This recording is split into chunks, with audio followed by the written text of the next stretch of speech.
අයිබෝන් ළමයි. අද අපි කතා කරන්නේ නව කාටසිය ලකුණු සම්මුතිය ගැන. සියලුම දුරවල් ප්‍රකාශ කේන්ද්‍රයෙන් පැවැදී සිට පතනාලෝකයේ දිශාවට මනින දුරවල් ඍණ වශයෙන්ද ඊට ප්‍රතිවිරුද්ධ දිශාවට මනින දුරවල් ධන වශයෙන්ද සැලකේ. මේ ලකුණු සම්මුතියට අනුව u ධනයි e ඍණයි f ඍණයි ඊට ලබාගත් සමීකරණයට මෙම ලකුණු ආදේශයෙන් එකයට ඍණ f සමානයි එකයට ඍණ v ධන එකයට u. එන සමීකරණ අපිට ලැබෙන එකයට f සමානයි එකයට p ඍණ එකයට u. මෙය පොදු කාච සමීකරණය. ඉහත පොදු සමීකරණය මගින් ගැටලු සාධනය කරන විට සමීකරණයේ ඇති රාශීන් වලට එම ගැටලුව අනුව නැවතත් ලකුණු ආදේශ කළ යුතුයි. එවිට පොදු සමීකරණය එම අවස්ථාවට ආවේ නෙවෙයි. නිවැරදි සමීකරණය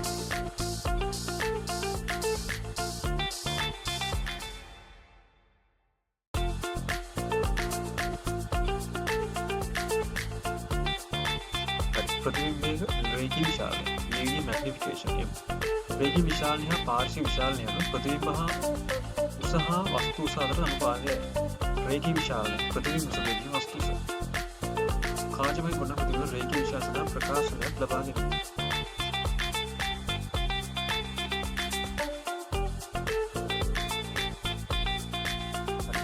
प्रति